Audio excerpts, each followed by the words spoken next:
Secretaría de Salud.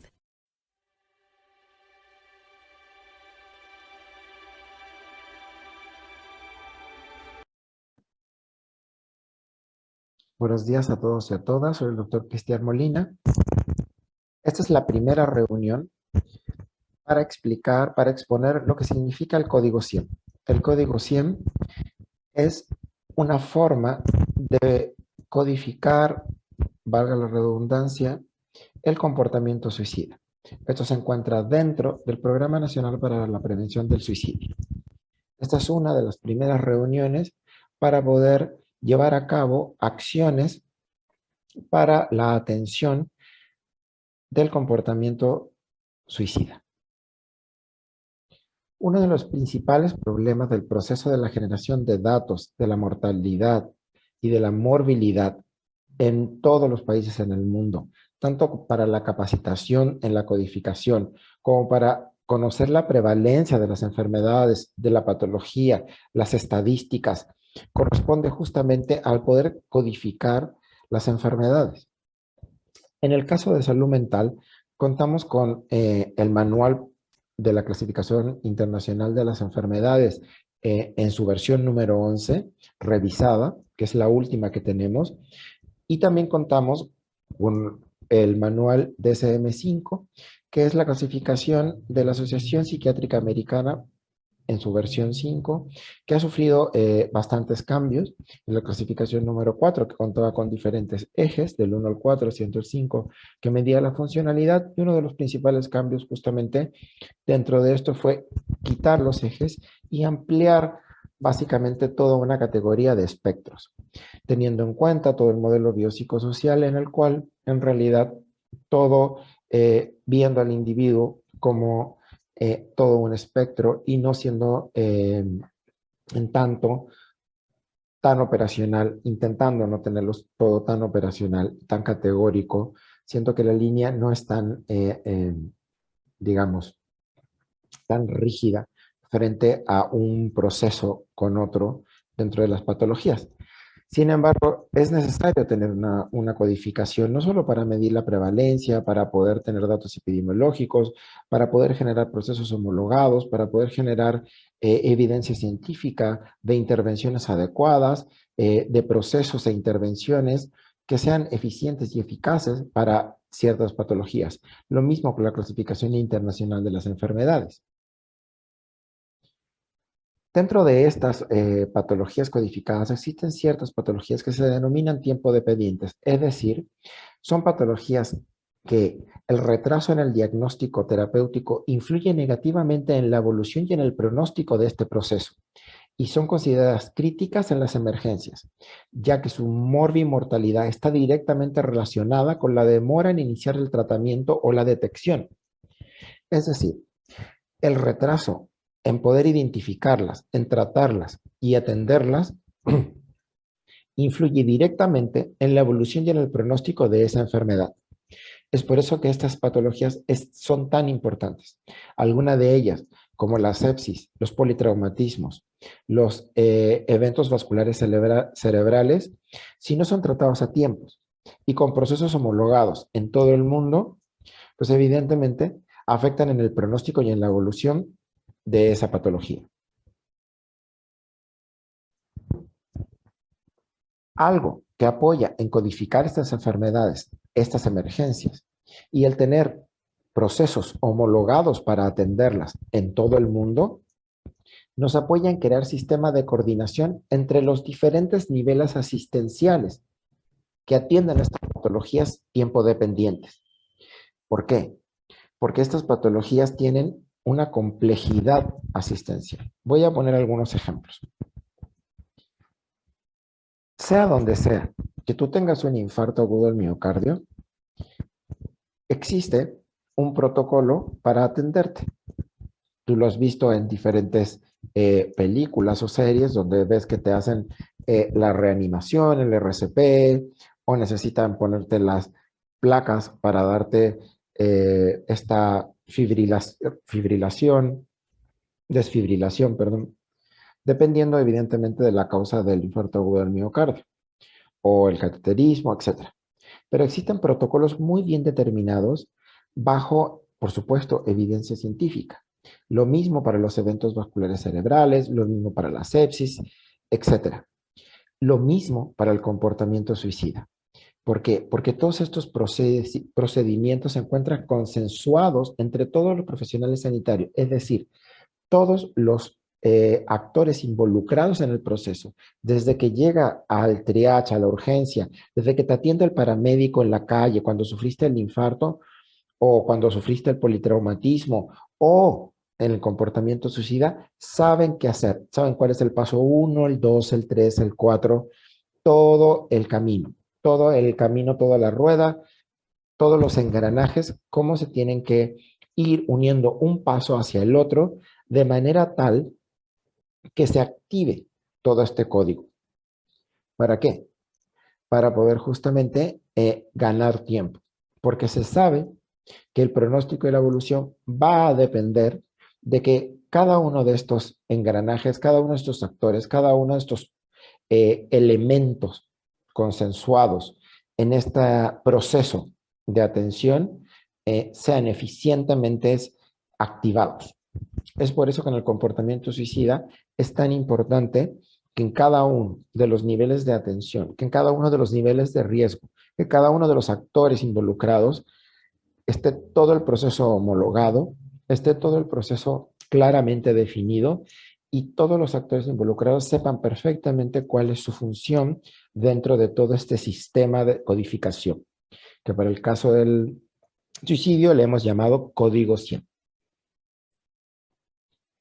Con esto, lo que buscamos es trabajar en equipo, basado en protocolos científicos reconocidos, que implica asistencia en la comunidad, en el hospital, en cualquier nivel de atención. Siempre respaldado con evidencia científica para evitar duplicar acciones y retrasos innecesarios en la actuación de los pacientes.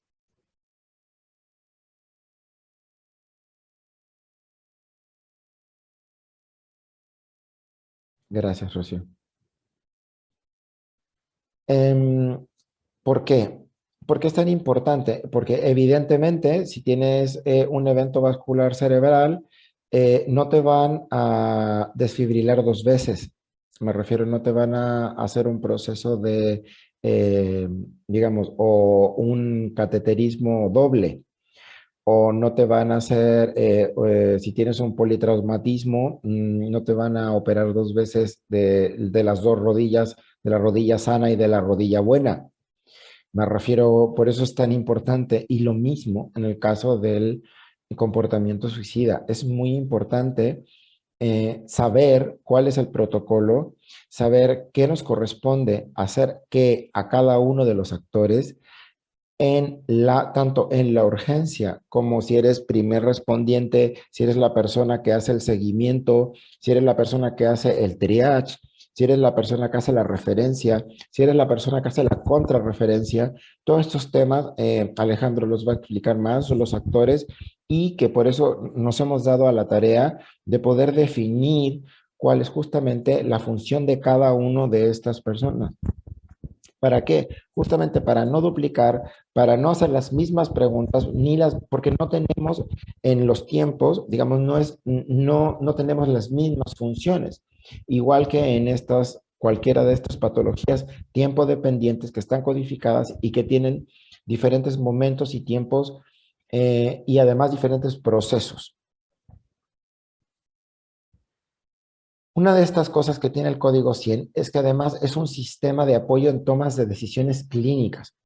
Es por eso que es tan importante, porque recuerden que en el comportamiento suicida, en cualquier nivel de atención, ya sea desde el nivel de atención comunitario APS más básico, y estoy hablando voy a poner aunque el ejemplo más claro y más urgente, que es, por ejemplo, y porque lo he visto aquí, de hecho lo hemos visto hace 2 días, cuando la policía bajó a una chica de 14 años de un puente porque estaba a punto de realizar una precipitación, o sea, desde ese nivel hasta el nivel que llega una persona que la tuvieron que bajar porque estaba realizando un comportamiento suicida por suspensión y estaba sufriendo asfixia y lo tuvieron que llevar a urgencias de un hospital general. O alguien que había tomado solventes y había estado en la unidad de cuidados intensivos. Entonces, en todos esos espectros hay protocolos clínicos diferentes que son atendidos en unidades diferentes, hospitales generales, centros de atención, pero todos ellos están dentro de lo que se llama al día de hoy, le llamamos en los servicios de salud, redes integradas de los sistemas de salud. Es lo que les explicaba, que es el intento o es el sistema o la forma en que el gobierno planea esta unificación de los sistemas de salud. Y además, que como para nosotros en salud mental es muy importante porque va a permitir equiparar la atención de un usuario de los servicios de salud mental con un usuario de los servicios de salud pública. Esto es muy importante porque siempre existe este estigma en tanto, y no solo en el comportamiento suicida, en tanto un paciente cuando llega a urgencias y tiene antecedentes psiquiátricos, generalmente, aparte de ser estigmatizado, suelen atenderlo de manera diferente. Es decir, bueno, un paciente con esquizofrenia, por ejemplo, que llega con con un politraumatismo porque sufrió un accidente, generalmente primero suelen llamar al psiquiatra, cuando en realidad la urgencia es el politraumatismo, o sea, que tiene la pierna rota o el brazo quebrado. Y primero llaman al psiquiatra, y cuando en realidad la urgencia es que deberían llamar al ortopedista, no al psiquiatra. Y eso es porque justamente no está equiparada la atención. De hecho, o sea, tienen a los pacientes de salud mental, pues en hospitales monográficos. Y eso realmente, pues, eso lleva 35 años de retraso. Por eso es que el código 100 nos permite equiparar la atención, que pues no podemos separar la salud mental de la salud pública.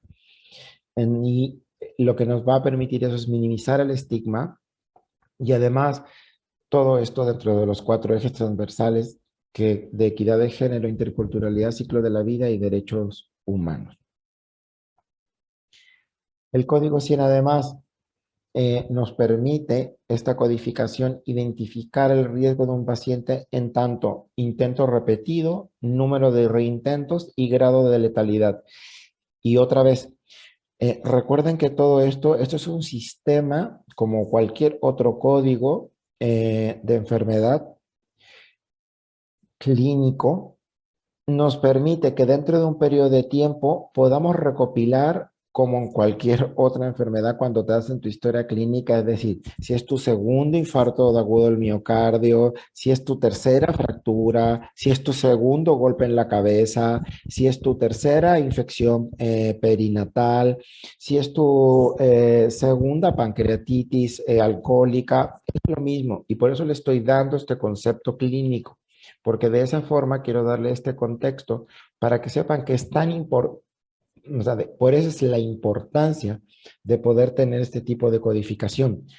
En tanto podamos tener una buena historia clínica del paciente que tiene comportamiento suicida, nos permite brindarle una oportunidad de mejoría y de conocimiento al médico y al personal de salud para poder determinar todos los factores de riesgo y de protección relevantes para poder así elegir cuál va a ser el mejor protocolo de actuación para poder darle justamente la atención personalizada y requerida a ese paciente. Y eso es fundamental. Por eso es que, fíjense, por eso es que el codificarlo es tan importante porque no todos los comportamientos suicidas son iguales. Y esto es algo que hay que entenderlo y hay que tenerlo claro. Me refiero, no, y eso es algo que tal vez en medicina pues se verá mucho más, se ve a veces mucho más claro, y tal vez ahorita en salud mental sea como, digamos, como a veces lo vemos como si fuese como lo mismo, pero en realidad al contrario. De hecho, en el comportamiento suicida es muchísimo más amplio que incluso en medicina. Porque claro, ahora sí, aquí sí que existen en el comportamiento suicida, ahora sí que tenemos casi factores individuales, pues tan subjetivos como personas sabemos en el mundo. Entonces, por eso es tan importante que cuando clasifiquemos un código 100, que en realidad un código 100 es un comportamiento suicida per se, pero lo tenemos clasificado y tenemos que realizar, ya sea dependiendo de en qué punto digamos, o en qué nivel lo estemos atendiendo, que eso ya Alejandro lo va a explicar un poquito mejor, qué nos toca hacer, qué nos toca explorar, si somos la persona que va a hacer la referencia, si somos quien va a hacer el seguimiento, si somos quien va a hacer la contrarreferencia, si somos la persona del triage, si somos la persona que lo va a atender en la urgencia, si somos la persona que va a estar. Todos esos datos en combinación y como equipo nos va a permitir justamente determinar todos estos factores relevantes a la hora de elegir, insisto, el mejor tratamiento individualizado para cada uno. Bueno, aquí puse algunos de los niveles de atención. Tenemos el primer nivel de atención, que es en hospitales, en centros comunitarios, que probablemente se puede hacer la detección, una intervención en crisis, una atención, una referencia y un seguimiento. Alec, ¿puedes tú explicar un poquito mejor esta parte? Porque esta parte la tomé de el proceso que están realizando en Durango.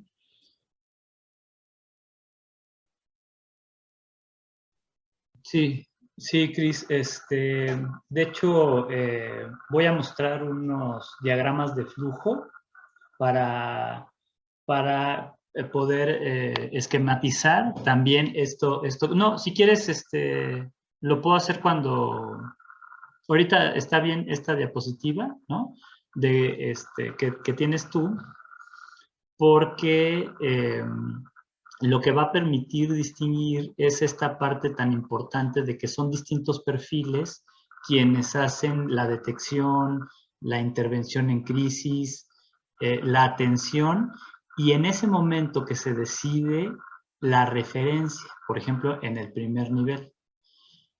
Eh, y algo bien importante dentro de la atención primaria a la salud es que también otro factor que va a existir es que van a llegar algunos de los usuarios referidos desde el nivel comunitario, ya sea línea de la vida, brigadas de salud mental, las actividades de las mesas de espejo, y que por el criterio de atención primaria a la salud deben de ser atendidos en cualquier establecimiento de salud al que lleguen, porque eh, a partir de ese momento es que se hace el manejo y se determina si ahí se continúa la atención o si esta atención debe ser en otro nivel, debido a que el personal en los establecimientos de salud tiene muchas veces una mayor capacitación o conocimiento para tomar este tipo de decisiones.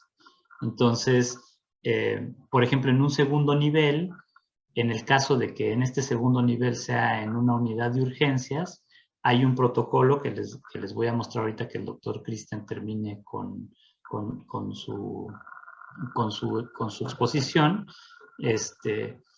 para que igual el personal médico realice una serie de acciones específicas y lo envíe a trabajo social o al área administrativa, que también va a hacer acciones específicas de acuerdo al código 100, porque ahí van a llegar personas con lesiones, intoxicación, es decir, todo esto que ya se explicó y que es bien importante, súper central, que se tipifique como un código 100. ¿Sí? Esto va a ayudar muchísimo a la coordinación y a dar prioridad a la atención, ¿no? Y en las unidades de mayor especialización, que ya depende de la infraestructura de los estados, es en donde se va a dar continuidad al tratamiento. Ese nivel de especialidad, en el caso de algunos estados, lo están tomando dentro de los mismos hospitales generales o en algunas ocasiones en unidades como CISAME o CAPA que cuenten con la atención especializada correspondiente para dar seguimiento a los casos. Entonces yo creo que ahorita por lo pronto, si gustas continuar, Cristian. Perfecto. Entonces, voy a poner este ejemplo, que es un ejemplo que es tomado de las redes integradas de los servicios de salud, que es la segunda parte de la exposición. Cuando terminemos esto, luego seguirá Alex, que expondrá un diagrama de flujo, y luego la licenciada Rocío, Berta y todos hablaremos de lo que es la red integrada de los servicios de salud. Pero voy a poner este ejemplo en el caso de que imaginemos que un usuario, un paciente, tome un acto médicamente grave, es decir, un intento de suicidio de alta letalidad. Y tenemos esta caja negra, y al poner esta caja negra, que luego la vincularemos a lo que significa lo que la red integra los servicios de salud, pensando en un servicio de urgencia hospitalaria médica. Un servicio de urgencia hospitalaria médica, y los pongo a su imaginación, el que quiera, de Pemex, de Sedena, el que sea, el que esté ahí, el más cercano. ¿Ok? Recuerden que la idea de todo esto es que en algún instante esto será una sola unidad. Pero por el momento vamos a pensar en esta caja negra que tiene sus propios recursos, es decir, sus propias, digamos, su propio personal que está capacitado de una u otra forma, que en algún instante, y quiero que sepan que existe un plan maestro de capacitación, que es un programa por eso estamos con la capacitación de MHGAP, con la capacitación de diferentes actores, con el curso diplomado de prevención en el comportamiento suicida de la OPS, de la UNAM, y estamos insistiendo en todo esto porque en algún instante todas estas personas que estén capacitadas deberán estar o deberán cumplir o esta función de estar en los servicios de urgencia. ¿Por qué? Porque justamente pensando en estas personas que hacen un acto médicamente grave, intento de suicidio de alta letalidad, que lleguen a estos servicios de urgencia, de lo que sea, van a tener alguna de estas salidas para realizar el seguimiento. Sabemos que en realidad al día de hoy la mayor parte de los actos médicamente graves, incluso de alta letalidad, son dados de alta de los hospitales sin ningún seguimiento, por diferentes razones.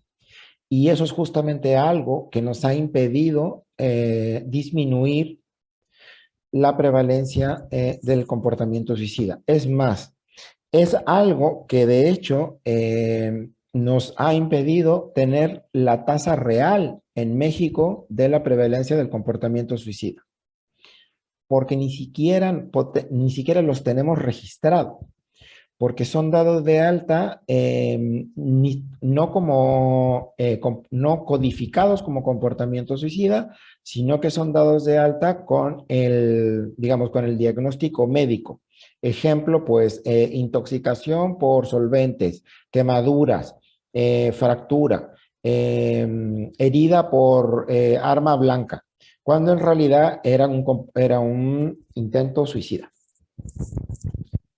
Entonces, la idea de tener esta codificación es que exista una homologación, y dentro de esa homologación, que es un protocolo interno dentro de esta caja, pero una de las cosas muy importantes es que exista un sistema de referencia y contrarreferencia que permita tener una salida, y esa salida asegure un seguimiento. Y en tanto ese seguimiento sea dentro del propio servicio, si es que el hospital cuenta con un servicio de salud mental, que eso es algo que en lo que se está trabajando, es decir, que los hospitales generales cuenten. De hecho, algunos de los hospitales generales, por ejemplo en Yucatán, los hospitales generales, en el hospital Orán, por ejemplo, del hospital de Yucatán, hay 32 psicólogos y 4 psiquiatras, ¿ok? Y muchos otros hospitales generales tienen psicólogos. em, o sean derivados a otros servicios de salud, los vamos a reactivar los grupos de apoyo emocional o incluso en áreas donde no, podrán ser, y eso es otra cosa que estamos programando, es que pues donde no exista nada, la brigada puede realizar el seguimiento. La brigada que conste con un psicólogo al menos. Un psicólogo al menos preparado para realizar este tipo de seguimiento. Entonces, si cuando vemos este diagrama, lo que está mostrando aquí es todas las formas en las cuales un usuario, una persona que ha intentado o tiene ideación suicida puede llegar a una urgencia hospitalaria dentro de la red integrada de salud. Puede llegar trasladado por algún servicio de emergencia, por la ambulancia, por la policía, por el 911, como les contaba que la chica que bajaron del puente, que estaba intentando precipitarse, que por cierto, eso ha estado siendo un método común que no estaba siendo común en México, y yo creo que eso tiene que ver con la salida de la pandemia y eso está siendo estudiado porque eso está pasando no solo en México, y por eso es muy importante y vamos a tener estas reuniones bastante seguido, y es algo que nos están poniendo bastante prisa en que este año, y por eso también está aquí la gente de Yucatán encargada de las brigadas, porque los vamos el código 100, esperamos que este siguiente año, en el 2022, esté activado en el sureste de México, porque la verdad se está convirtiendo en una siguiente epidemia. Entonces, será trasladado por los servicios de emergencia, puede ser referido desde una unidad médica ambulatoria, porque algo que estamos generando de conciencia es que justamente el médico de atención primaria realice esta pequeña evaluación, simplemente preguntando o explorando acerca de si tiene o no ideaciones de muerte o ideación suicida, porque sabemos que el 75% de las personas que tuvieron comportamiento suicida en el primer año fueron con el médico de atención primaria, y el médico de atención primaria no exploró, no exploró, me refiero, no preguntó acerca de ideación suicida. Por eso nuestra idea es que el 100% esté capacitado en la guía MHGAP, para que tengan esta herramienta y puedan, cuando tengan la sospecha, pregunten y sepan qué hacer y sepan cómo referir. O pueden llegar por voluntad propia, por familiares o por otros. Y estos otros pueden ser, ¿se acuerdan cuando estábamos en Guerrero? Y la maestra Diana hablaba de em, estas personas que pertenecen a asuntos religiosos, o otros líderes comunitarios, o las brigadas, o los ISAMES, o los CAPAS, o los hospitales psiquiátricos. De todas estas formas u otras, o por voluntad propia, pueden llegar a los servicios de hospitales generales. Y dentro de eso, ¿qué va a ocurrir dentro de los servicios de los hospitales generales? Pues van a ocurrir varias cosas. Primero, quiero que noten lo siguiente. Desde el paso 1 hasta el paso 4 son cosas, protocolos básicos que se realizan en cualquier unidad de urgencia hospitalaria. No hay ninguna diferencia. Ya sea que tú llegues porque te cortaste un dedo, como porque llegues por quemadura de tercer grado o porque llegues por un parto. No hay ninguna diferencia. ¿Por qué estoy aclarando esto? Y a ustedes, gente de Guerrero, porque ya sé que van a... Y esto es una cosa que ahorita Alejandro les va a comentar más, porque aquí es donde está la batalla más grande. ¿Por qué? Porque cuando nosotros, y por eso es que con la maestra Diana ayer justamente hablamos que esto va a ir por pasos. Porque cuando hemos tenido las reuniones con PEMES, con SEDENA, con todo el mundo, y hablamos sobre este tema, es como toda la gente de urgencia, los urgenciólogos, los enfermeros, piensan que les estamos dando más trabajo. Es como si les fuéramos a dar más trabajo.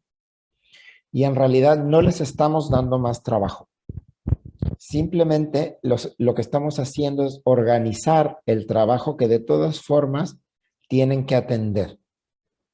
Es decir, no les, ellos de todas formas, por ser un servicio de urgencias, tienen que atender un acto médicamente grave de un comportamiento suicida.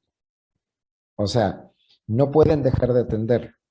Eso es algo que si una persona llega eh, por herida de bala, por un comportamiento suicida, lo requieren atender. Entonces, cuando hemos tenido las reuniones con todos los servicios de salud, con PEMEC, con ISSSTE, IMSS, etcétera, evidentemente existe mucha resistencia porque siempre está esa pregunta de que siempre estamos sobrecargados, que tenemos pocas camas, que la urgencia siempre está llena, que un montón de pacientes. Y nuestro punto es, sí, con un montón de pacientes que además son nuestros pacientes. O sea, hay pacientes que están ahí que son nuestros, que son de comportamiento suicida. Entonces, no es que son, o sea, lo que realmente estamos queriendo, y nosotros, no es algo de nosotros, simplemente es una buena práctica clínica. Eso es lo que les estamos pidiendo. Y en realidad no estamos pidiéndole nada extra. Simplemente es una buena práctica clínica, porque de todas formas lo tienes que atender. Me refiero, no puedes decirle a alguien que llegó eh, intoxicado o envenenado por veneno de ratas, no lo vas a mandar a su casa. Lo tienes que atender, le tienes que hacer un lavado de estómago, lo tienes que atender. Punto. El tema es que ahora lo vas a atender como una enfermedad codificada y se va a llamar código 100. ¿Y por qué voy a esto? Porque bueno, yo que he estado de médico interno en el Hospital Civil de Guadalajara, les puedo contar que cuando llegaban las chicas, por ejemplo, adolescentes que se tomaban pastillas, hacían sobreingesta medicamentosa y les hacían lavado de estómago, aparte de que se lo hacían de una forma muy dura, mientras se los hacían de una forma muy dolorosa y les decían cosas muy terribles, pensando que de esa forma las escarmentaban o como que las castigaban o las asustaban para que no las volvieran a hacer. Y les decían cosas muy terribles. O lo mismo a hombres jóvenes o de la edad que sean que por la herida de bala pues no murieron porque pues se salvaron, también los atendían en la recuperación de la cirugía, los atendían muy mal, muy estigmatizados, eh, en fin, cosas muy duras. Que en cambio, si eran otros pacientes con la misma patología, pero no por comportamiento suicida, no era igual. Entonces, eso es algo que, por eso se llama código CID y no código suicidio, porque de esa forma Primero porque además existe un tema de confidencialidad y además es algo que otra vez organiza el sistema de urgencias. Entonces, lo primero que se hace a la entrada en cualquier urgencia hospitalaria, uno, es un triage. Es decir, ven cuál es tu nivel de urgencia, si saben eso. Ese triage nosotros lo tenemos organizado, no lo voy a explicar ahora, pero ya está protocolizado. Después Alejandro puede hablar un poquito del triage, no es necesario explicarlo en esta reunión, nada más quiero que sepan que existe ya y está protocolizado. Después de ese triage, existe por supuesto un segundo paso donde existe una valoración médica dependiendo del triage. Después existe la atención al proceso médico, ya sea que te pongan desde una bandita, un curita, unos puntos, o que, y después de ese proceso médico, de la resolución o no, te pueden dar de alta o te pueden ingresar o te pueden pasar a un piso de cirugía, dependiendo de eso, que sería el paso 4. En este paso 4 pueden pasar varias cosas, dependiendo de la gravedad y del triage, de lo que hayas cometido, del comportamiento suicida. Eso es muy simple y no lo voy a explicar más. Pero fíjense, hemos agregado un quinto paso. Y este quinto paso lo vamos a tener que realizar alguien, algún actor que le llamamos alguien de los servicios de salud mental. Es decir, alguien de la urgencia va a tener que realizar, nadie se va a poder ir de alta, ya sea del piso, de la unidad de cuidados intensivos, o que se fue de alta de la misma urgencia sin haber realizado este quinto paso. Y este quinto paso, en tanto, puede ser de un servicio de urgencia de cualquier nivel de atención de los que hablábamos anteriormente. Me refiero, si es un código 100, requiere tener este quinto paso. ¿En qué consiste este quinto paso? Pues este quinto paso puede consistir en varias acciones. Yo voy a poner algunas de las acciones. ¿Cuáles son algunas de las acciones? Pues el plan de seguridad, alguna referencia a un CISAM en hospital psiquiátrico con una cita a las 72 horas, a los familiares mandarlos a un grupo de apoyo emocional, enviar un reporte de epidemiología, trabajo social para seguimiento con una hoja de referencia y con una hoja de contrarreferencia, seguimiento para el propio hospital, seguimiento con psicología, cita en 72 horas. El plan de seguridad, este es el plan de seguridad. No voy a hablar mucho de él porque esta es la tarjeta cortafuegos, que son cosas que vamos a tener básicas. Y aquí hay un perfil de los actores y de qué puede hacer o de qué requiere hacer cada uno de estos actores. ¿Qué requiere hacer el personal de enfermería? ¿Qué requiere hacer el personal de psicología? ¿Qué requiere hacer el personal de trabajo social? El personal especializado en psiquiatría. No me estoy deteniendo porque esta es solo una primera reunión para que ustedes estén claros con esto. El personal paramédico, el personal de medicina de primer nivel, el personal de epidemiología. Estas son otras cosas que tomé de Durango con respecto al suicidio. Fíjense, por ejemplo, en Durango han estas tarjetitas que tienen del plan de seguridad que se me pasen súper interesantes y muy bonitas. Y además la tienen ahí a la mano, tanto en cualquier nivel de atención, que son cosas súper útiles, ¿sabes?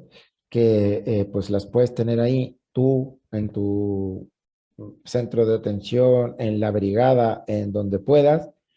Se me hizo una súper buena idea porque de hecho son cosas simples. Esto es de Yucatán y esto porque lo vamos a reactivar, es nuestro tamizaje, es la forma que en vez de hacer nuestro plan de seguridad, que lo tienen aquí, nosotros lo tenemos a través de una plataforma de inteligencia artificial.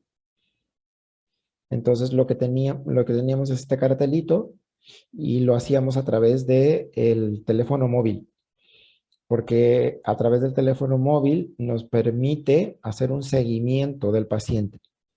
Me refiero, al plan de seguridad lo hace el teléfono móvil, lo hace el robot de inteligencia artificial, porque esto lo que nos permite es que se active el plan de seguridad. Me refiero, es un ecosistema web. Este mismo ecosistema web lo vamos a utilizar también para el tamizaje de médicos pasantes, pero con otro protocolo, y de médicos internos. Pero nosotros lo utilizamos, lo volveremos a utilizar, espero pronto, para la población general. Es muy útil, muy fácil, porque eran 3 pasos y funciona muy bien. Esperemos que pronto ya lo tengamos para toda la población. Porque, por ejemplo, en el plan de seguridad dice, por ejemplo, dice generar estrategia de solución no suicida. Y aquí el robot, por ejemplo, genera una estrategia, y es que cuando una de las cosas que me calma es ver una foto de mis hijos. Entonces, cuando la inteligencia artificial detectaba que el usuario estaba con comportamiento suicida o estaba con cambios en sus patrones de sueño o alteraciones, le mostraba fotos del hijo, salía fotos de sus hijos en la pantalla. O que me calma escuchar una canción de música clásica, de Mozart. Entonces le ponía una canción de Mozart. O que, o en el plan de seguridad estaba que mi red de apoyo es llamar a mi abuelita. Entonces el teléfono llamaba a la abuelita. Entonces por eso es tan útil este asunto. Pero bueno, esperemos que pronto, pero por lo pronto esto me pareció una idea buenísima de tener en esta tarjetita los planes de seguridad, porque pues la verdad incluso aquí abajo, como pueden ver, están las líneas de apoyo. Y también otra cosa que es muy útil, y también lo tomé, esta es la línea de atención en Durango del call center, y esta es la línea de Yucatán del call center, que no sé si en Guerrero tienen o no call center, pero también es muy bueno, porque también es, de cualquier forma, es una manera de apoyarnos. Y lo tienen ahí esto es de atención psicológica, pero en Durango, tanto como en Yucatán, tienen personas que están capacitadas para atender o hacer la primera, por lo menos, orientación en caso de crisis o de intento de suicidio. Entonces, Ale, hasta aquí voy yo. Ale, te dejo para que pongas el flujograma que tienen en Durango. ¿Preguntas hasta aquí?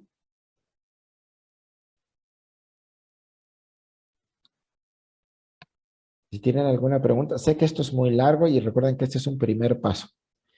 Podrán tener millones de preguntas, pero es un primer paso.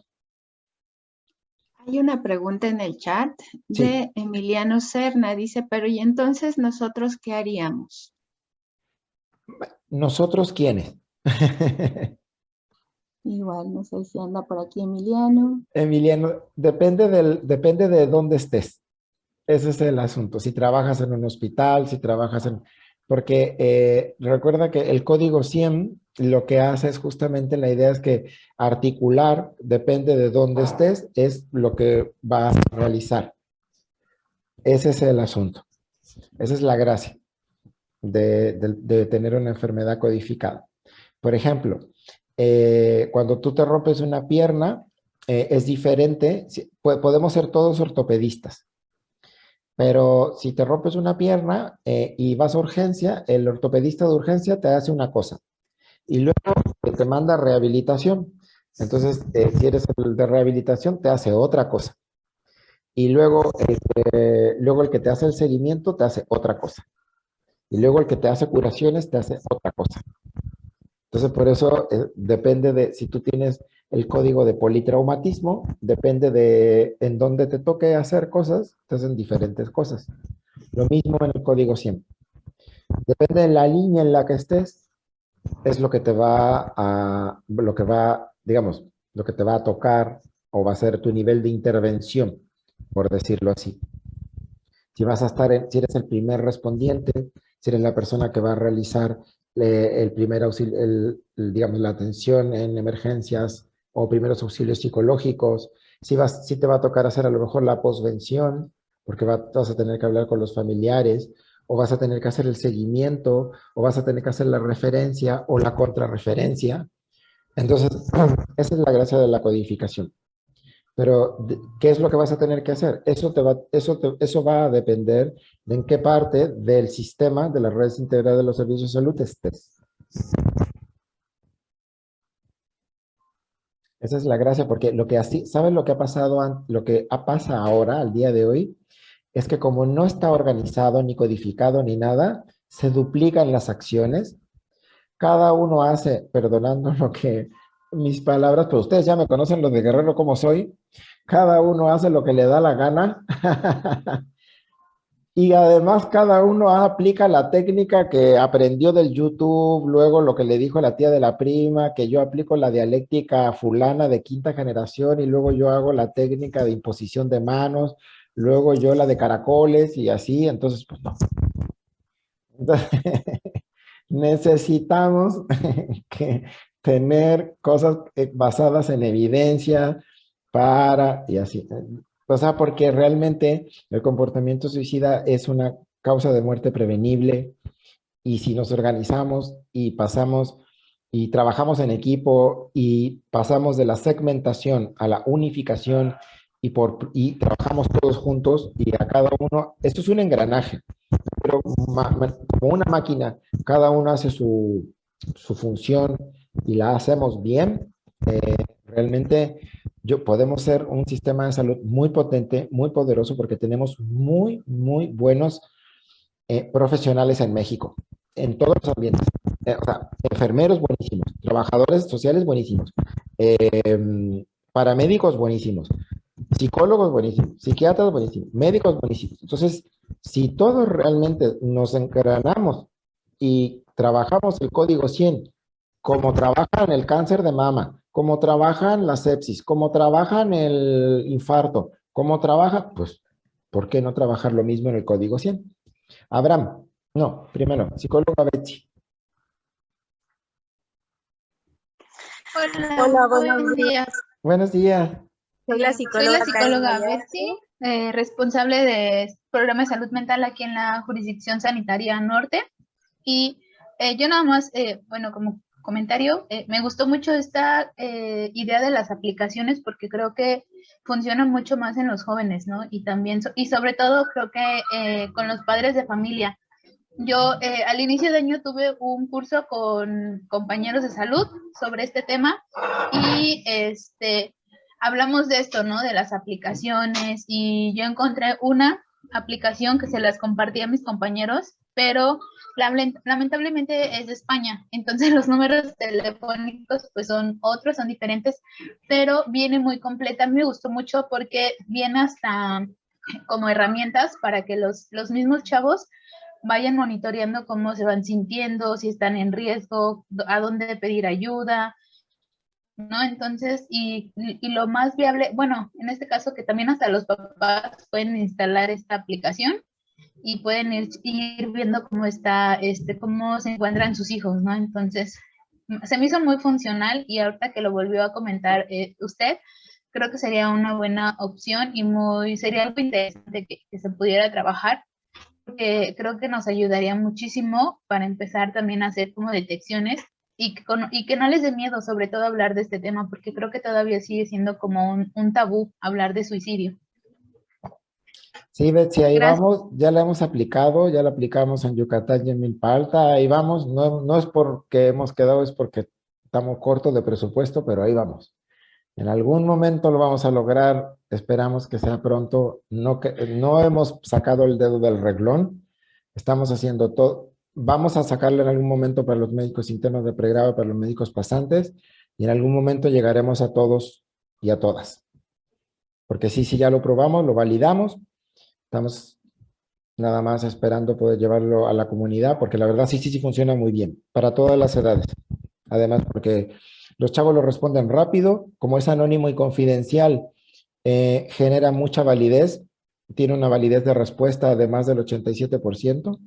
Es decir, las preguntas aberrantes básicamente es porque la gente no sabe cuánto mide o no sabe poner su peso porque no sabe los centímetros o cosas así, pero en realidad funciona muy bien y además realiza un seguimiento muy, muy potente. Abraham. Hola, buenos días. Hola. Soy la psicóloga Karen Gallardo de Acapulco. No eres. No soy Abraham. Una duda. Bueno, antes que todo, me da muchísimo gusto el que se estén realizando estas actividades. La verdad es que sí nos hacía falta el tener estas capacitaciones porque hay necesidad aquí en Acapulco y en todo el estado. Tengo una duda, doctor. Había una diapositiva en la que usted hablaba del seguimiento y mencionaba hospitales generales, brigadas, grupos de apoyo y no recuerdo el otro punto. Cuando llega un paciente, ¿ese seguimiento es al momento de detectarlo o es es que así lo entendí, como un primer seguimiento? O sea, como para detectarlo, detectarlo y saber hacia dónde se va a dirigir. Eso lo va a contestar Alejandro porque eso va a depender digamos, del nivel de gravedad, es decir, del nivel de riesgo. Es decir, dependiendo del nivel de riesgo, de los niveles de riesgo, de las combinatorias de muchos factores, es hacia dónde te van a referir. Me refiero, si tienes un nivel de riesgo muy alto, hay unas acciones que hacer. Si tienes un nivel de riesgo medio, otras. Si tienes un nivel de riesgo bajo, me refiero, no todos requieren ir ni el mismo protocolo. ¿Te acuerdas de eso? A eso me refería, que en esa caja negra que se harán dependiendo de si eres de Sedena, si caes en Pemex, en ISSSTE, pues quién sabe. Pero desde ahí existe un protocolo que dependiendo de tus niveles de riesgo, que ya ahorita Ale va a hablar, existe una derivación. Y aquí me dicen que ojalá también se pueda fortalecer con más personal de psiquiatría en el estado, pues lo que pasa es que no hay, no tenemos psiquiatras. A sea, me refiero, no, hay psiquiatras, pero la verdad la mayoría no quiere trabajar en el servicio público. Esa es la verdad. Somos 4,000 psiquiatras en México y habemos 1,000 en el servicio público y 3,000 en lo privado y no hay. Entonces lo que tenemos que hacer no es quedarnos en que no hay, es que pues capacitar a los médicos que puedan, y movernos a atención primaria, pero bueno, eso es otra cosa. ¿Alguna otra pregunta? Si no, pasamos a... No, está bien, gracias, doctor. Gracias. Alex. Sí, claro. Gracias. Voy a compartir pantalla.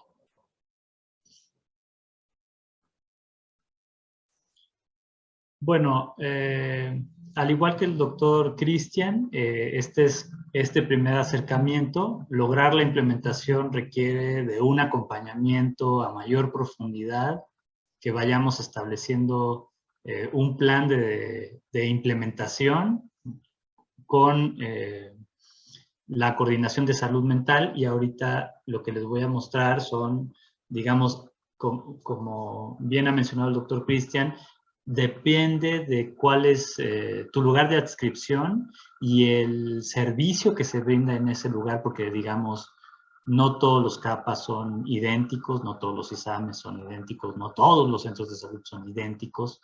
Va a depender del personal capacitado y especializado con el que cuenten, cómo se van a ajustar estos modelos a las condiciones específicas de cada uno de los estados en México, ¿no?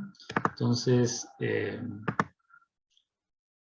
bueno, nada más para reiterar que el objetivo de la gestión de casos y Código 100 del Programa Nacional de Prevención de Suicidio lo que busca es mejorar la articulación en los 3 niveles de atención en salud y sobre todo orientar sus acciones de acuerdo a este escalonamiento de servicios con el fin de racionalizar, es decir, tiene un propósito administrativo y de optimizar el servicio de atención a las personas con riesgo suicida como redes integradas de servicios de salud, ¿sí? Racionalizar también porque sabemos que una persona que está brindando un servicio a quien está en riesgo de muerte y a sus familias, requiere de un manejo específico.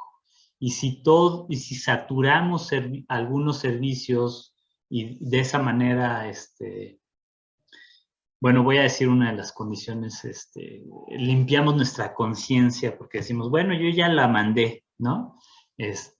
Pues sabemos que han sido insuficientes. Entonces, lo que estamos promoviendo desde el Programa Nacional es que el ejército de personas dentro del sistema de salud que podamos hacer, sobre todo una atención oportuna o amortiguar a quien tiene un mayor grado de especialización, amortiguar la carga una vez que la persona ha tenido una evolución favorable. Entonces, en ese escalonamiento, digamos, una persona que ha tenido una evolución favorable después de un intento de suicidio, de haber estado en un riesgo inminente o muy alto, pues obviamente no es una persona que toda la vida se va a quedar con un alto riesgo de suicidio. Otras veces, después de que las cosas mejoran, puede continuar en un centro de salud o en un lugar de menor especialización. Y eso es lo que tiene que ver con este modelo de salud pública en prevención de suicidio. El modelo de órdenes de riesgo o MODORIS, que es con el que estamos trabajando dentro del Programa Nacional. Lo que este modelo permite organizar es a cada quien que le toca, ¿no? Si es desde el ámbito comunitario, que el ámbito comunitario es este primer contacto que normalmente se tiene a través de la línea de la vida, de las brigadas de salud mental, de los centros de salud comunitarios o con servicios ampliados, o en muchos lugares los hospitales integrales o estos hospitales que sí tienen un servicio de urgencias, pero que están en pues, lugares alejados de donde está la mayor infraestructura de atención en salud. En algunos lugares se llaman hospitales integrales, en otros lugares tienen otro nombre. Son ese primer contacto que si la persona tiene un riesgo leve, ahí puede ser atendido, pero que en caso de que no sea un riesgo leve, ¿no? Tengan un riesgo más alto, entonces puedan referirlo a la red, dentro de la red de servicios de salud, a donde sea indicado.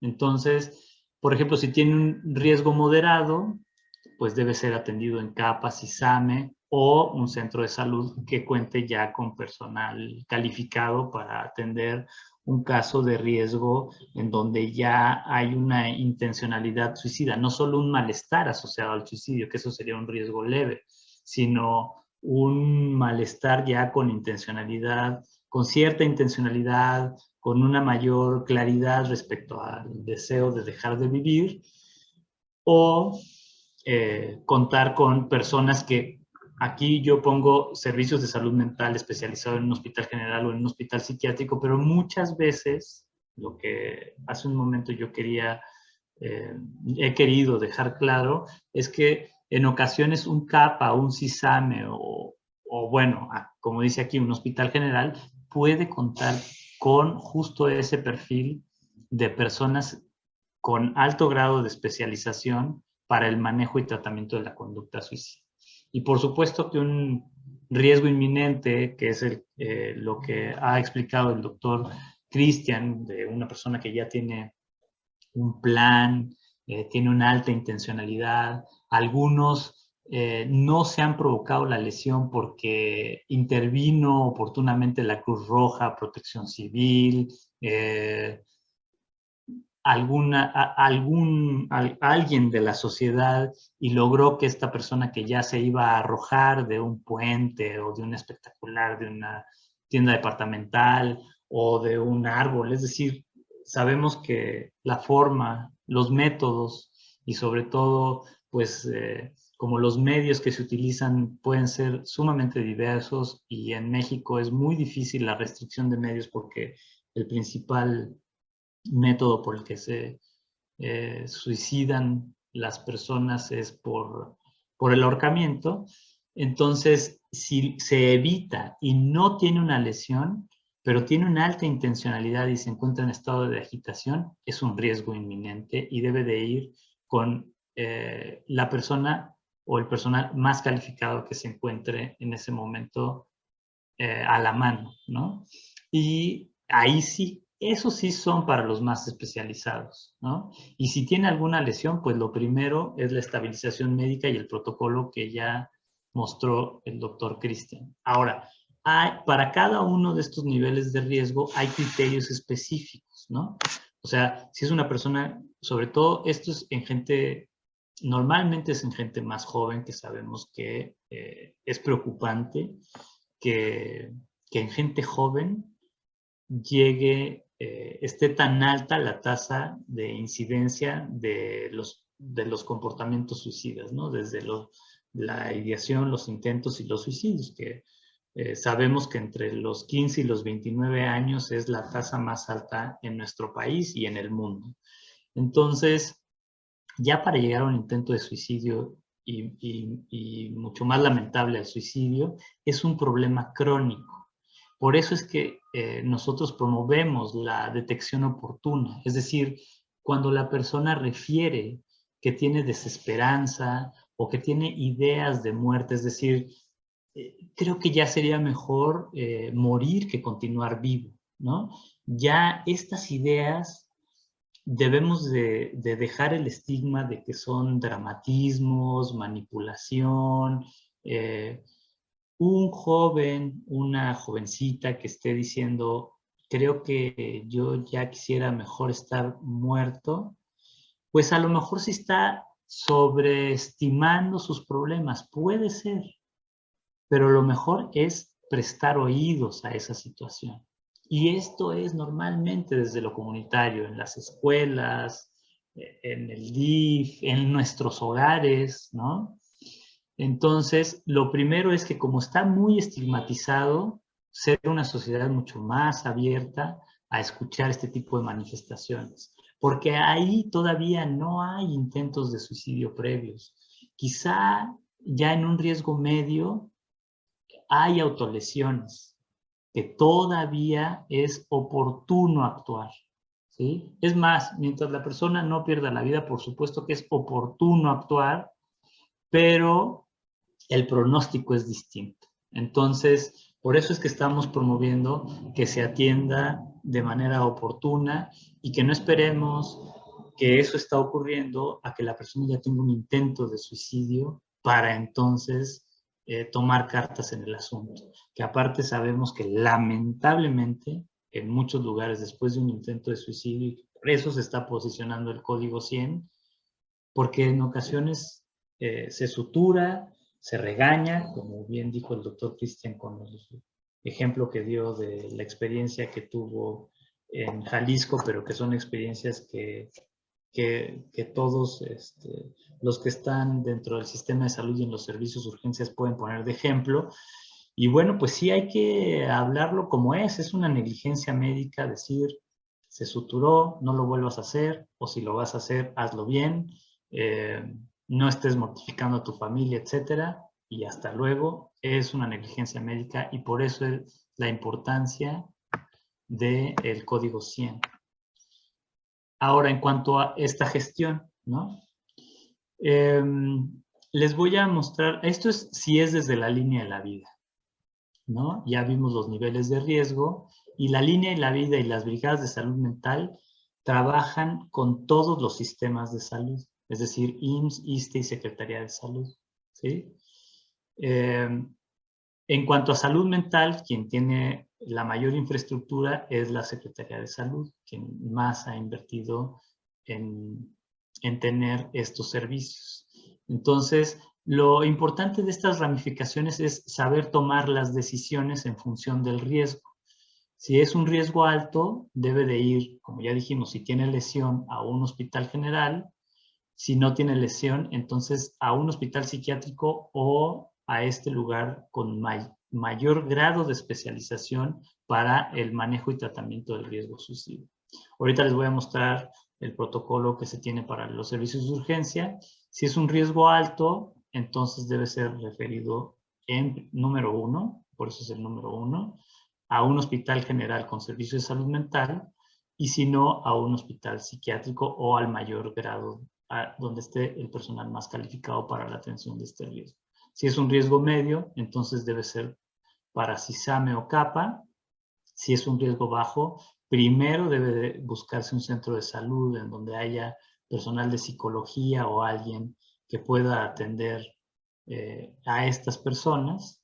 Y si no, bueno, entonces sí, a CAPA o CISAME. Pero el problema es que en cuanto a alguien manifiesta deseos de morir, pero que no tiene antecedentes, inmediatamente se van a lo más especializado. Y eso debe de dejar de ocurrir en nuestro país, ¿no? Ahora, como les comentaba, después de una evolución favorable en un tratamiento de mayor especialidad, que 6 meses no se ha producido otro intento de suicidio, que la ideación ha ido bajando, que la intencionalidad ha desaparecido, entonces debe de irse a estos lugares de menor grado de especialización en la atención. Lo que es muy importante es, por ejemplo, en Línea de la Vida o en las brigadas de salud mental, que como ya se comentó, debe haber un psicólogo, ¿no? O sea, sabemos que hay personal no especializado y estamos promoviendo que el personal no especializado tenga una capacitación adecuada para atender los casos de menor riesgo y sobre todo para detectar oportunamente. Pero un psicólogo es quien hace, por ejemplo, en el caso de la Línea de la Vida, el seguimiento para garantizar la referencia, ¿sí? Ahorita les voy a mostrar que es muy, muy semejante, es de los centros de salud. CS es centro de salud, donde se detecta el riesgo.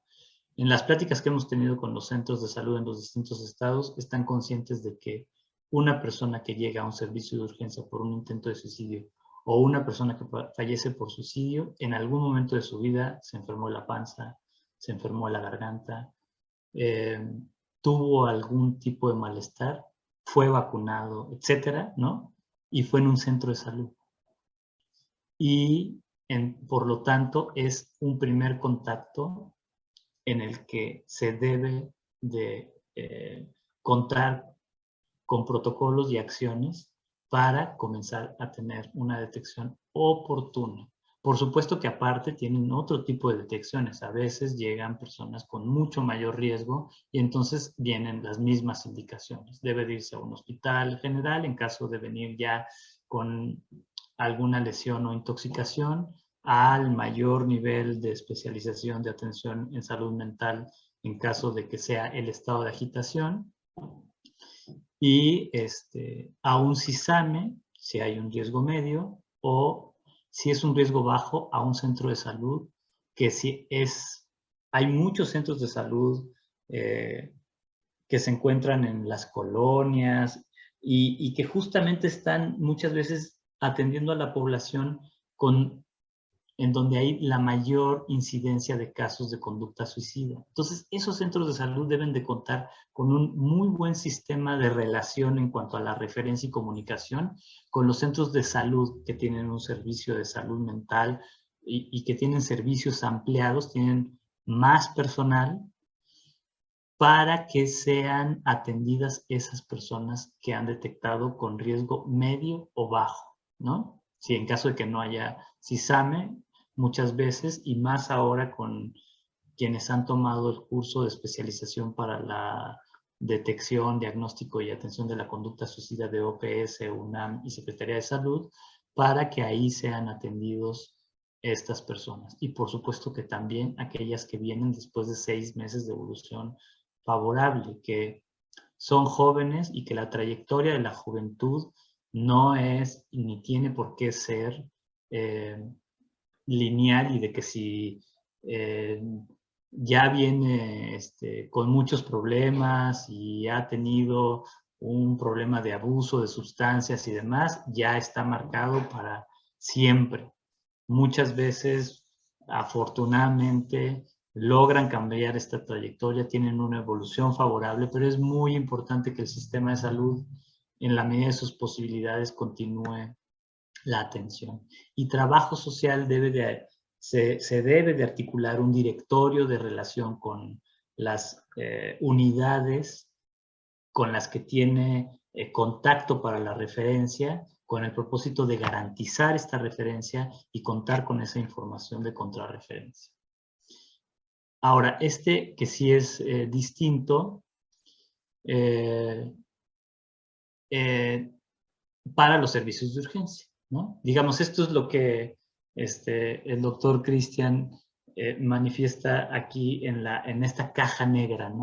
Que necesitamos tener dentro de esa caja negra un kit y un procedimiento muy claro que tenga mucho que ver, sin mover gran cosa respecto a las acciones que normalmente realizan, pero que evidentemente lo que ya no debe de pasar es que ese paciente se vaya a su casa únicamente con la estabilización médica, sino que debe de tener una continuidad porque están frente a un problema de salud mental. Entonces, este servicio, digamos, si dentro de ese hospital hay una interconsulta a salud mental porque hay un psiquiatra o un psicólogo adscrito o todo un servicio, entonces lo primero es no debe de salir del hospital. Debe de irse a interconsulta dentro de ese mismo hospital. Sabemos que no están los fines de semana esos servicios normalmente, entonces el lunes debe de ser atendido, valorado y determinado el nivel de riesgo. Si es un riesgo alto, ahí debe de atenderse. Si es un riesgo inminente, entonces, si ahí es el servicio más especializado que se tiene en salud mental, ahí debe de continuar su tratamiento. Y de lo contrario de que se pueda enviar a un hospital psiquiátrico, entonces enviarse a un hospital psiquiátrico, ¿no? Después del intento de suicidio puede ser, por supuesto, enviado a un hospital psiquiátrico, o si ahí no hay interconsulta de servicio de salud mental, entonces enviar a un hospital general en donde sí se cuente con el servicio de salud mental. Y como ya comenté, después de 6 meses de evolución favorable debe ser atendido por los centros de salud mental o de salud que cuenten con servicio de salud mental. Esto ya lo explicó el doctor Cristian, pero tiene que ver con que es bien importante que se debe de dar atención a todas las personas que lleguen, por mínimo que sea el intento de suicidio. Si dicen, ay, no, bueno, no le va a pasar nada, ¿no? O pues porque pues sabemos que muchos de los intentos de suicidio son por intoxicación y que a veces esta intoxicación pues no va a pasar de pues el dolor de estómago, el quedarse dormido todo un día, etcétera, ¿no? Pero ya es un intento de suicidio que en ese momento, y si es de baja letalidad, esa persona está aprendiendo cómo llegar a una mayor letalidad, además de toda la estigmatización. El sistema de salud debe de ser un lugar en donde se promueva el entendimiento y no un juicio, o sobre todo por un prejuicio ante la conducta suicida. Cuando aparece la conducta suicida, ya estamos ante un problema grave. Entonces, este es el protocolo dentro de esa caja negra, dentro de lo que ya realizan, ¿no? El punto 1 es la estabilización médica. Se tiene un instrumento con 5 preguntas para valorar la sintomatología suicida y tomar la decisión a dónde enviar. Se hace un resumen clínico en función de estas preguntas que se hicieron. No únicamente se suturó, si hay una lesión, el traumatismo, se atendió el traumatismo, o se hizo el lavado de estómago y tanta. No, debe de venir dentro del resumen clínico, que continúa la intencionalidad, que fue su segundo intento de suicidio, que fue de alta letalidad, de mediana letalidad, de baja letalidad, etcétera, y que continúa la intencionalidad, o que ahora ya no existe intencionalidad o no manifiesta intencionalidad. Se debe de enviar bajo el código 100 a la interconsulta o a la referencia y canalizar a trabajo social, que tiene su propio protocolo, que ahorita lo voy a mencionar, y se debe de registrar en SINVA en este formato Seúl 17, que es el formato de accidentes o actos violentos, como una autolesión. En Estados Unidos se tienen, como las autolesiones no, suicidas o no suicidas, es porque muchas de las personas que llegan con estas autolesiones, una vez ejecutada, pierden la intencionalidad. O sea, ellos mismos, como muchas personas que realizan un intento de suicidio, en el momento que ya lo están llevando a cabo, dicen, no, no era por aquí, ¿no?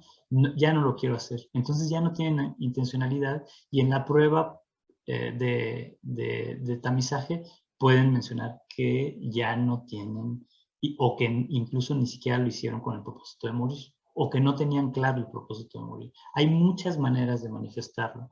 Entonces, se debe de registrar la autolesión y enviar a trabajo social, y un especialista debe de revisar qué puede estar ocurriendo, porque igual ya se mencionó, toda persona que llega por autolesión o intento de suicidio manifiesto a los servicios de urgencia, tiene un lapso de tiempo en el cual se encuentra en muy alto riesgo, porque en su contexto social lo más probable es que no encuentre el entendimiento necesario y vuelva a agravar la situación, a la cual ya se le suma la autolesión o el intento de suicidio. Entonces, la capacitación con la que van a contar personal de urgencias, el personal de trabajo social, es para poder tener las habilidades necesarias para que este protocolo se vuelva parte de su cotidianidad, como los otros protocolos que ya se mencionaron. También es una urgencia y también requiere de una atención, porque estamos hablando de que el suicidio es la segunda causa de muerte en estos grupos, en jóvenes, en México y en muchísimos lugares del mundo. Entonces realmente estamos cayendo ante una negligencia muy importante.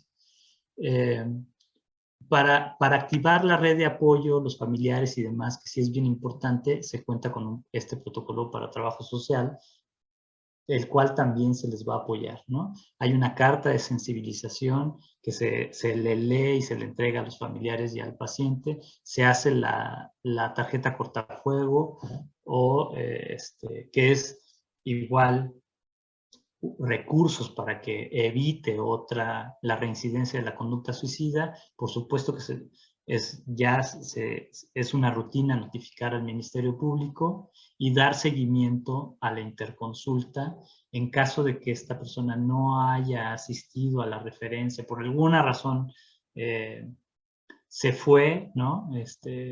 Del hospital porque iba a ir a CISAME, a CAPA, etcétera, y no ha asistido, entonces se hace el rescate. Para todo esto se hace una capacitación al personal de trabajo social o a quien hace este tipo de trabajo, una vez que se estabilizó y se sacó de peligro al paciente.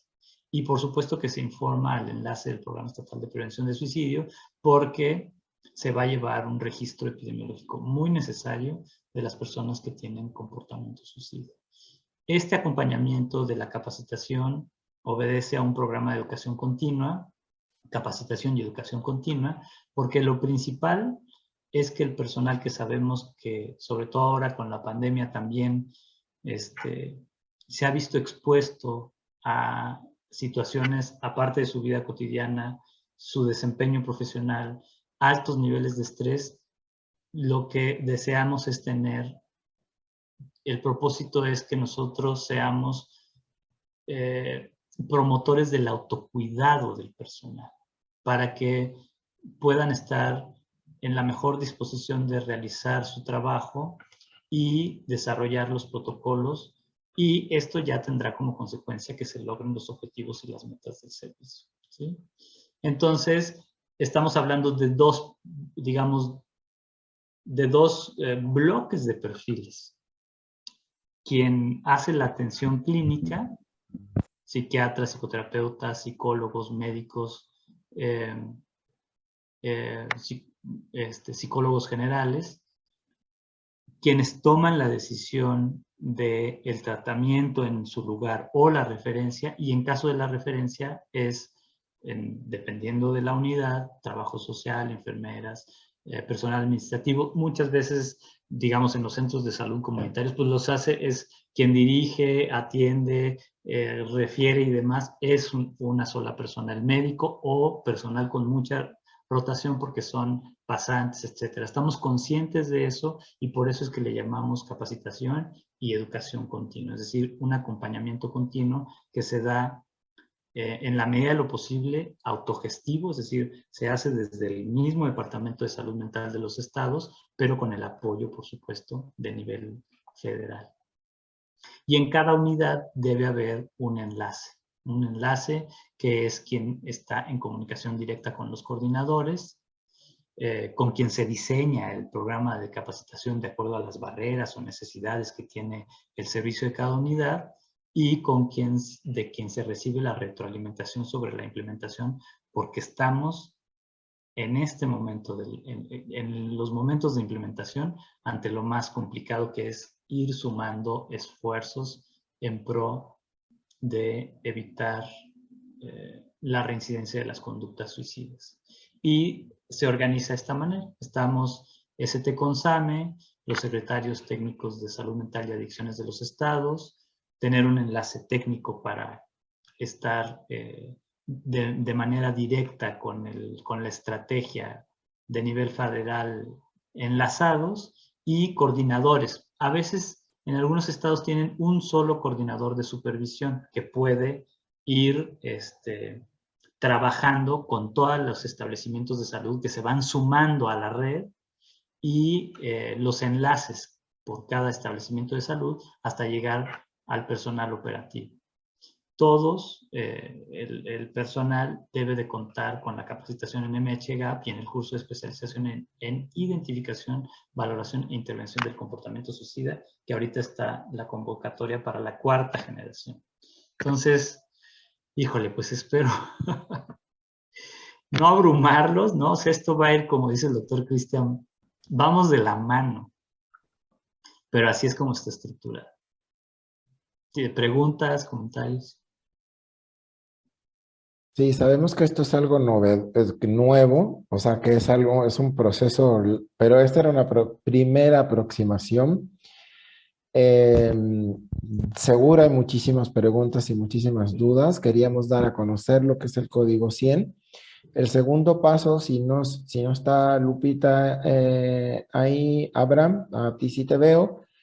El segundo paso o la segunda reunión sería que coordináramos, como lo hicimos en Durango, coordinar a través, nosotros, aquí está la doctora Pamela también, y a través de Rocío, coordinar una segunda reunión, pero a través de el comisionado nacional con Lupita y con un oficio para la secretaria de salud que convoque a el representante del IMSS, ISSSTE, SEDENA, Pemex.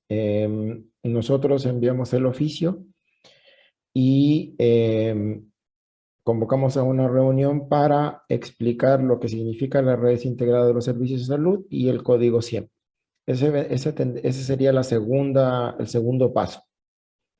Y luego ya vendría el tercer paso y así vamos a ir dando pasitos por pasitos hasta que podamos realizar la integración. Entonces, ahí estás, Lupita. Muy bien. Lupita le explicaba que esta era una aproximación y era muy importante. Muchas gracias por interesarse, ser proactivos ustedes de conocer el programa del Código 100. Siempre Guerrero está pues interesado y muy colaborador, muy proactivo. Y entonces el siguiente paso es que aquí está la doctora Pamela y la licenciada Rocío y todo el equipo, es organizar a través de la Secretaría de Salud, coordinar al representante de IMSS, de ISSSTE, de SEDENA y de Pemex una reunión para que nosotros enviemos un oficio para dar a conocer lo que es las redes integradas de servicios de salud y el código 100, con el propósito de que ellos envíen o designen a una persona encargada de cada una de esas unidades como, digamos, encargada del código 100, por así decirlo. Entonces, posteriormente, ellos enviarán una lista hacia el secretariado técnico del Consejo Nacional de Salud Mental, quién va a ser, digamos, los encargados de llevar el código 100 en sus unidades, de IMSS, de ISSSTE y de SEDENA. Entonces, esa sería la segunda reunión, el segundo paso. Y posteriormente ya vendría el tercer paso, que sería una capacitación para cada una de esas unidades.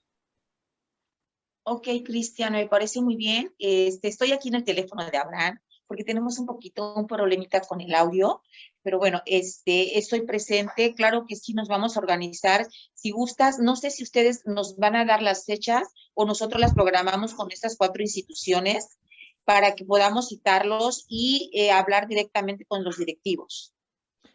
Ustedes nos dan las fechas, Lupita, porque Perfecto. eso depende más bien de lo que es su Secretaría de Salud, porque ya sabemos que pues tienen diferentes fechas y les cuesta. Entonces, lo que siempre nos ha resultado más fácil de los estados, lo mismo Carlita, ya hablamos con el secretario de Salud de Yucatán y él ya también le solicitó al doctor Arsenio la misma reunión, por eso estás aquí tú presente, porque vamos a coordinar lo mismo que vamos a hacer con Guerrero. Entonces, nada más es para dar seguimiento a eso. Sí, los secretarios de salud son quienes convocan y ellos ponen las fechas, o sea, nos dan diferentes fechas y para las fechas que ellos nos dan, nosotros mandamos un oficio oficial, tanto para Guerrero como para Yucatán. Y así lo hicimos con Durango, así lo hemos hecho con diferentes estados y ya vamos a la segunda reunión con ustedes. En donde, Perfecto. Bueno, sí, eso ya perdón, depende, dígame, es que eso ya sí, adelante. es que eso sí, Lupita, depende porque ya ves que para que se pongan todos de acuerdo, entonces es mejor que nos mandan la fecha de la reunión el día, nosotros ya nos organizamos, les mandamos el oficio tanto para Guerrero como para Yucatán. Lo que sí les pido es que les den seguimiento porque si no, ya ven que si no estamos ahí presionando no va a ocurrir. Entonces sí tenemos que estar ahí preguntando y preguntando hasta que ocurra. Y posteriormente a eso, luego ya viene la capacitación en diferentes niveles. O sea, hacemos la capacitación para digamos, para los encargados de las diferentes unidades de IMSS, de ISSSTE, de SEDENA, en los diferentes niveles, trabajo social, etcétera. Luego, posteriormente, para los mismos centros de salud, CAPACISAMES, y evidentemente para el tema de las brigadas, que eso lo mantenemos en continuidad. Eso lo vamos a ir haciendo en continuidad. Me refiero, va a haber una capacitación para código 100 específico para brigadas, pero eso va a ser, va a ir evidentemente por niveles, pues. Lo primero es paso por paso. El segundo paso después de esta reunión es que tengamos esta reunión con las entidades estatales que representan al IMSS, ISSSTE, a salud, pues. Perfecto. Ok, Entonces, Cristian, estamos tomando nota. Yo hablaría con la secretaria después de esta reunión para sociabilizarle lo que estamos hablando, lo que ella tiene conocimiento porque estuvo ayer con nosotros, la maestra Diana, el doctor Juan Manuel y la doctora Eva Linda. Entonces lo platicamos con la doctora que tenemos este taller con ustedes y bueno, a través de lo que está surgiendo todo, yo pasaría con ella para sociabilizarle y tomar acuerdos. Yo me estaría comunicando con ustedes, yo creo el día lunes, porque mañana todavía vamos a permanecer en otros talleres, y en cuanto tengamos ya la información, Cristian, nosotros nos ponemos en contacto con ustedes. Y agradecer infinitamente de verdad a Rocío, a Alejandro, a Pamela y a ti, Cristian, por todo este gran apoyo, la gran fortaleza que están dando al programa, que están dando al Estado. Yo creo que todos los compañeros que estamos presentes y los que estamos también en la línea, que son todos las jurisdicciones de todo el Estado, creo que es bastante grato de verdad conocer todo todo este proceso que tenemos que hacer para la gente que más nos necesita. Yo creo que ustedes dijeron algo súper importante, la prevención, que estemos ahí, la gente indicada. Yo creo que la gran satisfacción que podemos tener todo el programa de salud mental, como también adicciones, que ahora vamos a hacer un Consejo Estatal de la Salud Mental y Adicciones en Guerrero, que ya salió en el periódico oficial. Estamos esperando que nada más hagan la publicación y la oficialización para que nosotros con adicciones y que están presentes dos compañeros con nosotros de CAPA, que es Juan Carlos y Dora Alicia. Entonces, de verdad, estamos muy interesados, estamos muy emocionados, estamos enamorados y creo que eso nos conlleva a realizar todas las acciones y estamos muy pendientes en el Estado y me siento orgullosa de representar este programa tan hermoso y representar a mi Estado. Cristian, infinitamente agradecida, Alejandro, Rocío, Pamela, de verdad, somos parte de la familia de salud mental. Entonces, creo que eso nos conlleva a de la mano y estar muy presentes y estar de verdad muy atentos a todas las indicaciones y las aportaciones que son muy perfectas y exactas que ustedes nos dan. Entonces, vamos a seguirlo.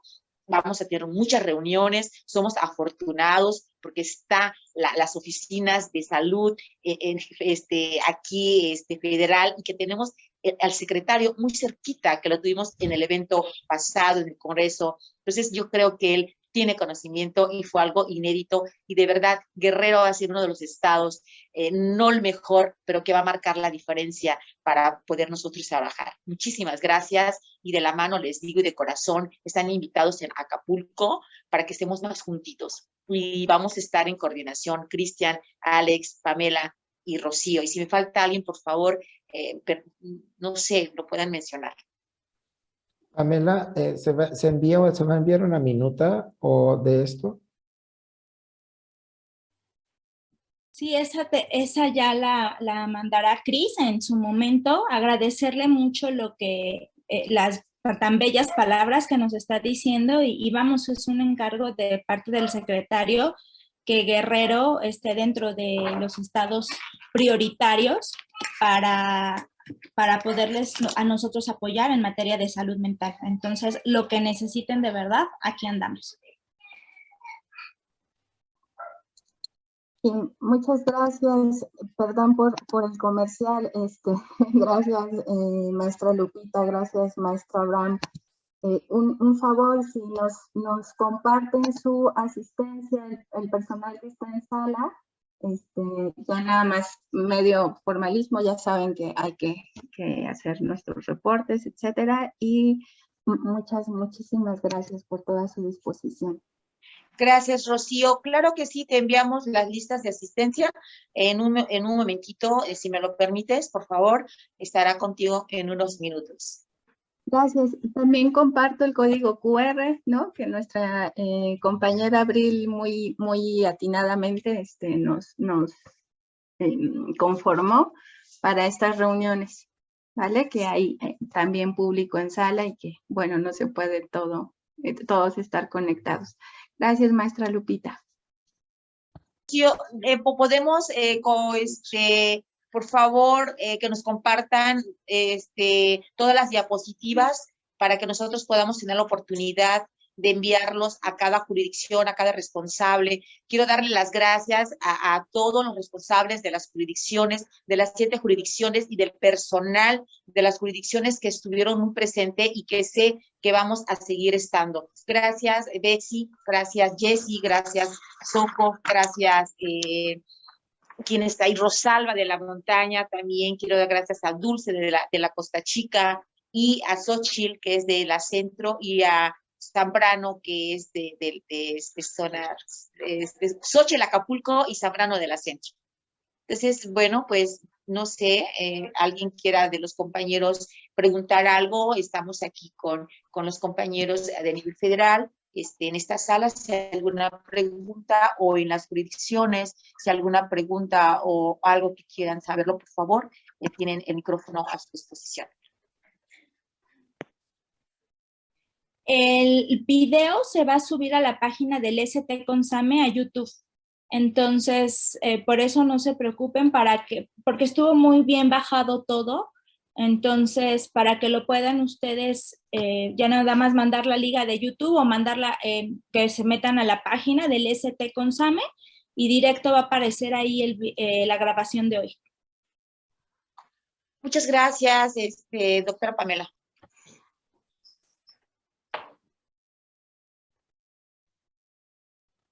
Yo también les quiero presentar, aquí justo le pedí a Carla, ¿estás por ahí, Carla? Carla Rodríguez es la encargada, le pedí que estuviera en la reunión porque ella es la encargada de 2 cosas, es la encargada del call center, que como vieron, Alejandro partió uno de los flujogramas, parte de la línea de la vida. Entonces, desde Yucatán, uno de nuestros inicios del código 100 va a ser a partir de nuestro call center. Por eso le pedí a Carla Rodríguez que estuviera, porque ella es la encargada del call center y además es la encargada de las brigadas de Yucatán. Entonces, ella no es que va a estar encargada del código 100 en sí mismo, pero sí va a ser como el inicio, va a ser como la encargada, como el call center va a ser el inicio del protocolo del código 100 desde ahí. Entonces, te lo cuento, la invité, Lupita, para que sepan de que a lo mejor en alguna de las jurisdicciones, de seguro, pues no cuentan, por ejemplo, con un hospital general o con algo, ¿sabes? Pero a lo mejor sí cuentan con algún centro de salud o incluso estamos intentando articularnos con incluso el IMSS Bienestar, ¿sabes? Con alguno de esas unidades. Entonces, en tanto la Secretaría de Salud pueda tener la convocatoria con la mayor cantidad de unidades posibles de salud, incluyendo IMSS Bienestar, que también hemos estado en conversaciones con ello, sería lo mejor para poder articular con la mayor cantidad de servicios de salud que existan en Guerrero. Muchísimas gracias, Cristian. Gracias, Carla, también por estar con nosotros en este gran equipo. Muchísimas gracias a todos, de verdad, infinitamente, a todo el equipo de salud mental, a toda la familia de salud mental que estamos aquí, que están en las jurisdicciones, y a ustedes, que a través de ustedes vamos a hacer un proceso, un trabajo muy colaborativo y un trabajo que de verdad, como tú dices, Cristian, yo creo que si todos ponemos un granito, ese granito de arena va a hacer que de verdad seamos como toda una playa tan grande que existe acá. Muchísimas gracias a todos por su asistencia y nos vemos pronto en la segunda reunión. Que tengan bonita tarde. Gracias. Igual para ustedes. Hasta luego. Hasta luego, hasta pronto. Hasta pronto.